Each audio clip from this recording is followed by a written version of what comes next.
Welcome to Dark Stories and Reviews. In this episode, we will be reviewing House of the Dragon Season 2, Episode 2.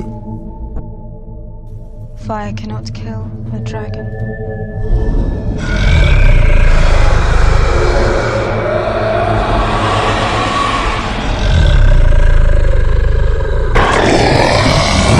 Aemon, being the astute prince, investigates his room and identifies the assassins were in fact in his room and he was the target.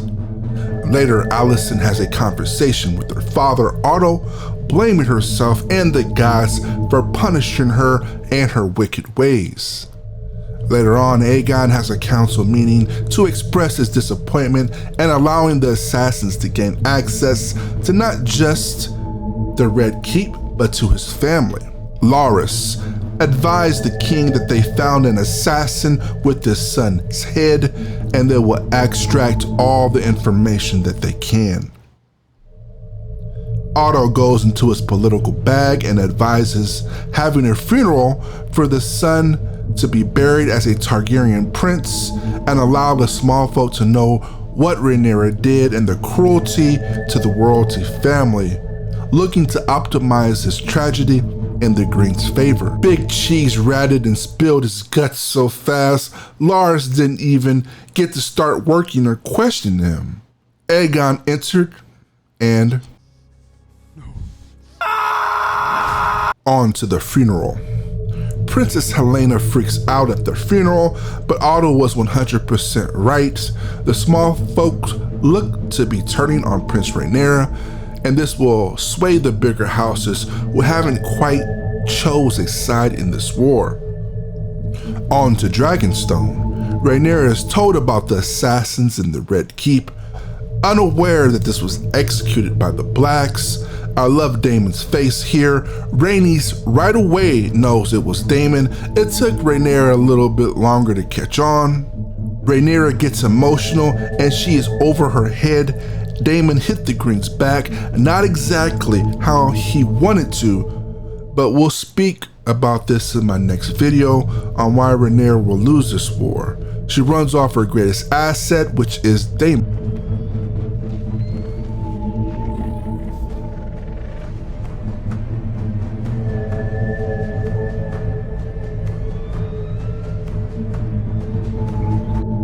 Daemon and the Blood Worm get the hell out of there on the way to Harrenhal, onto King's Landing. I hate that Aegon doesn't speak to his wife. They need each other more now than ever.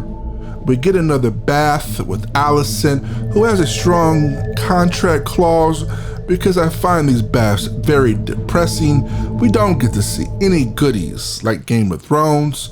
I want to see some goodies. Moving on to Mr. Cole, he advises a plan to strike back at the Blacks, having Eric sneak into Dragonstone as his brother to assassinate Rhaenyra. Next scene, we see my favorite place in Westeros. Looks like an unclaimed Targaryen girl is there dancing. I wonder who her real dad is. I would love to know if there's more to this story indeed. Okay, let's move on before I get in trouble. So we see Aemon in the pillow talking to the old lady that took his V-card. Aegon said Daemon is afraid of me. I was laughing out loud here. He is in for a rude surprise. We get to see more of you and his family, and we get to see Alan and his brother Adam. We get to see Rhaenyra and the White Worm here. This is a good scene between the two of them, but she does send the White Worm away, not being able to trust her, and will honor Daemon's wishes. We get to see Adam watching the majestic sea smoke. Back to King's Landing. Aegon snapped and started hanging all the rat catchers. He wasn't trying to miss the second accomplice, and we see he did hit his mark. It was a bad day for that job. Otto here is very upset. This undermines his plan. He's trying to school Aegon on the politics, but Aegon doesn't see the political scope. He wants blood. Otto said some things he shouldn't have said, and the King Aegon dismissed Otto and promotes Mr. Cole as his hand. This was not a bad but a catastrophic mistake for the Greens. The twin brother makes it to Dragonstone to make his move against Rhaenyra. Unfortunate for him, the Worm sees him and tells his brother. Their brothers fight. I didn't get to enjoy this scene between two brothers, especially twins. A good scene indeed, but hard to watch.